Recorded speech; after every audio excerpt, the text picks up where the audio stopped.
السلام علیکم ورحمۃ اللہ وبرکاتہ۔ یہ پیر بابا سیریز کا تیسرا لیکچر ہے اور آج ہم اپنی گفتگو کو وہیں سے شروع کریں گے جہاں ہم نے پچھلے لیکچر میں چھوڑا تھا۔ پیر بابا رحمۃ اللہ علیہ شیخ شرف الدین پانی پتی المعروف بو علی قلندر رحمۃ اللہ علیہ کے مزار کے احاطے سے نکلتے ہیں اس غرض سے کہ وہ کہیں جا کر عبادت و ریاضت کریں اور اللہ تعالیٰ کے ساتھ اپنی لو لگائیں۔ اسی جذبے کے ساتھ وہ نکلتے ہیں اور ایک نامعلوم مقام پر پہنچتے ہیں اور وہاں پر عبادت اور ریاضت کے لیے جو ہے وہ میں مشغول ہو جاتے ہیں اور اللہ تعالیٰ کے ساتھ اپنی لو کو لگاتے ہیں۔ ایک بار پھر ان کی زندگی میں وہ تبدیلی آتی ہے کہ جب ان کو بھی عبادت اور ریاضت میں پھر سے ایک کشش اور مزہ آنے لگتا ہے کہ جو ان کو اپنے دادا کے دور میں آنے لگا تھا، یعنی ان کا دل بیدار ہو چکا تھا، ان کے وظائف واپس جو ہے وہ چلنے لگے تھے دل میں، ان کی روحانیت ان کے اندر انگڑائی لے رہی تھی۔ تو پیر بابا رحمۃ اللہ علیہ کو لذت شوق نصیب ہو رہی تھی اور وہ پھر ایک بار اپنے آپ کو آن ٹریک دیکھ رہے تھے۔ اور دوسری طرف ان کے والد ماجد جو تھے وہ ان کو جو ہے وہ ڈھونڈ رہے تھے ادھر ادھر۔ ظاہر حالت ایسے تھی کہ حالت جنگ تھی، بہت سے لوگ مرے ہوئے تھے، بہت سے لوگ جو تھے وہ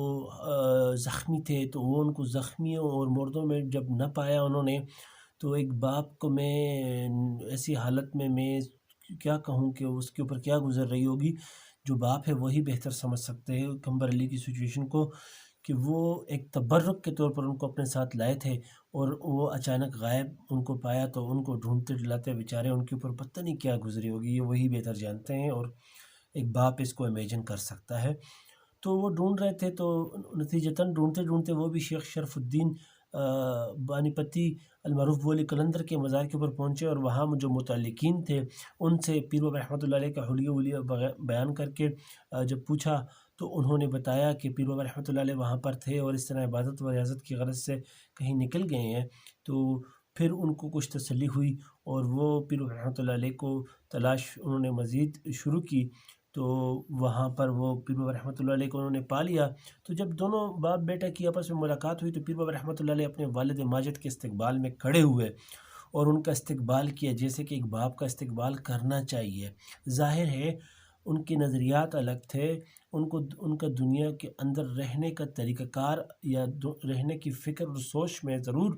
ڈفرنس تھا، لیکن پیر بابا رحمۃ اللہ علیہ اپنے والد ماجد کا بے حد احترام کرتے تھے اور ان کے والد ماجد پیر بابا رحمۃ اللہ علیہ سے بے حد پیار کرتے تھے، اور یہی باپ اور بیٹے کے جو ریلیشن شپ ہے اس کا حسن بھی ہے۔ اور والدین سے زیادہ بے شک انسان کو کون چاہ سکتا ہے، اور انسان اپنے والدین سے زیادہ کس کا احترام کرے۔ بہرحال جب دونوں کی ملاقات ہوئی تو پیر بابا رحمۃ اللہ علیہ ایک بار پھر سے تعین کر چکے تھے اپنی منزل کا کہ انہوں نے اب کیا کرنا ہے۔ قمبر علی پیر بابا رحمۃ اللہ علیہ کو سمجھانے بجھانے لگے اور دنیاوی جو اتنی بھی نصیحتیں ایک باپ کے پاس ہوتی ہیں، ایک بڑے کے پاس ہوتی ہیں، وہ کرنے لگے۔ ان کو تمام حالات و واقعات اور آنے والی زندگی اور اس دنیا کی مشکلات اور دنیا کی لذتیں ان کے بارے میں بتانے لگے، مگر سب بے سود۔ عاشق کو کیا کام ان چیزوں سے؟ وہی جو پچھلے میں نے لیکچر میں بات کی تھی کہ گرگس کا جہاں اور ہے، شاہی کا جہاں اور، پیر بابا رحمۃ اللہ علیہ کا جہاں اور تھا۔ انہوں نے اپنے والد صاحب کو سمجھایا کہ میں وہ نہیں ہوں جو آپ مجھے بنانا چاہتے ہیں، میں اس جگہ کا نہیں ہوں جدھر آپ مجھے لے کے جانا چاہتے ہیں، میں درباروں کا آدمی نہیں ہوں، میں اولیاء کے درباروں کا آدمی ہوں، بادشاہوں کے درباروں کا آدمی نہیں ہوں۔ تو ان کو سمجھ آ گئی، تو انہوں نے کہہ دیا کہ جی آپ جائیں۔ پیر بابا رحمۃ اللہ علیہ نے صاف کہہ دیا کہ میں اپنے آباء و اجداد کے طریقے پر چلوں گا۔ بہرحال مجبور ہو کر قمبر علی کو اجازت دینا پڑی۔ باپ کی اجازت کے بعد پیر بابا رحمۃ اللہ علیہ نکل پڑے، ادھر ادھر گھومتے رہے، تو تقدیراً وہ مانک پور پہنچ گئے۔ مانک پور میں اس وقت شیخ سلونہ رحمۃ اللہ علیہ جو تھے وہ مدرس تھے، درس دیتے تھے، علوم ظاہری وہ جو ہے وہ پھیلاتے تھے، علوم باطنی سے بھی وہ بہرہ مند تھے، تو بہت مشہور تھے اپنے علوم کے لیے، بڑا طاق تھا ان کو علوم ظاہریہ میں۔ تو ادھر پیر بابا رحمۃ اللہ علیہ بھی ان سے متاثر ہوئے اور ان سے اپنا جو ظاہری علوم ہے ان کا اسباق دوبارہ سے شروع کیے، جو سلسلہ دادا کی وفات سے منقطع ہو گیا تھا اس کو پھر سے شروع کیا۔ اور یاد رکھیں کہ اس وقت پیر بابا رحمۃ اللہ علیہ کی عمر جو تھی وہ تقریباً 24 سال بنتی ہے، کیونکہ 1502 میں پیر بابا رحمۃ اللہ علیہ جو ہیں وہ پیدا ہوئے ہیں اور 1526 میں جو ہے وہ یہ جو لڑائی ہے بابر اور ابراہیم کی یہ ہوئی ہے پانی پت میں، تو اس حساب سے 24 سال پیر بابا رحمۃ اللہ علیہ کی کم و بیش عمر بنتی ہے جب آپ نے دوبارہ سلسلہ تعلیم شروع کیا۔ تو سلسلہ تعلیم جو شروع کیا پیر بابا رحمۃ اللہ علیہ نے، تو انہوں نے اپنے شیخ کو دیکھا، شیخ سلونہ کو، تو وہ ان سے متاثر ہوئے بغیر نہ رہ سکے، کیونکہ وہ صرف یہی نہیں تھے کہ ظاہری جو ہے وہ پڑھاتے لکھاتے تھے، ایک عام سے مولوی تھے، وہ طاق تھے علوم پہ اوپر، جیسے وہ پڑھاتے تھے عمل میں وہ اس سے زیادہ طاق تھے، وہ ہر وقت وظیفوں میں، پڑھاتے ہوئے بھی وظائف میں مشغول رہتے تھے، ذکر الہی خفی و جلی وہ کرتے رہتے تھے۔ جب بھی وہ بالائے طاق ہوتے پیر بابا رحمۃ اللہ علیہ کہتے ہیں، تو وہ ذکر جلی کرتے تھے، اور رستے میں جاتے ہوئے بھی وہ اس انہماک سے جو ہے وہ ذکر جلی کرتے تھے کہ وہ ارد گرد سے غافل ہو جاتے تھے۔ ذکر جلی میں آپ کو بتاتا چلوں کہ ذکر جلی کیا ہے۔ ذکر جلی یہ ہے کہ آپ، یہ دو قسم کے ذکر ہوتے ہیں، خفی و جلی۔ جلی یہ ہے کہ آپ بآواز بلند ذکر کریں اللہ تعالیٰ کا، اور خفی یہ ہے کہ آپ دل کے اندر، سوچ کے اندر، فکر کے اندر بغیر کوئی آواز نکالے ذکر کریں۔ تو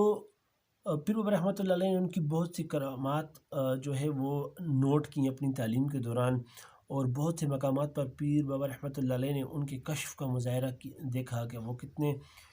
مضبوط کشف کے مالک ہیں، اور کئی موقع پر جب پیر بابا رحمۃ اللہ علیہ کی دل میں کوئی بات ہوتی، کوئی سوال ہوتا، تو وہ ان کو بتا دیتے، اس کا جواب ویسے ہی بغیر بتائے ہی بتا دیتے۔ تو یہ سب کچھ دیکھتے ہوئے پیر بابا رحمۃ اللہ علیہ ان سے بہت متاثر ہوئے۔ پیر بابا رحمۃ اللہ علیہ نے ان سے کہا کہ جب اس وقت پیر بابا رحمۃ اللہ علیہ ہدایہ و نہایہ ختم کر چکے تھے،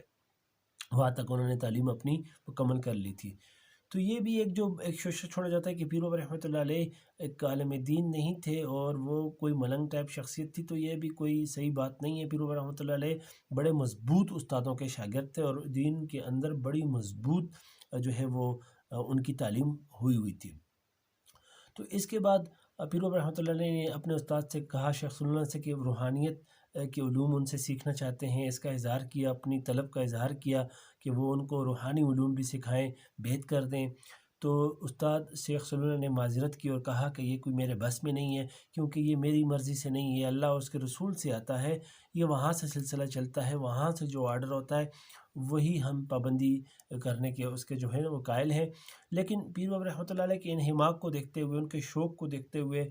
ان کی جو ایک شخصیت ہے اس کو دیکھتے ہوئے، شیخ سلونہ رحمۃ اللہ علیہ نے ایک سفارشی خط کے ساتھ پیر بابا رحمۃ اللہ علیہ کو اپنے ہی پیر بھائی، کزن تھے یا پیر بھائی تھے،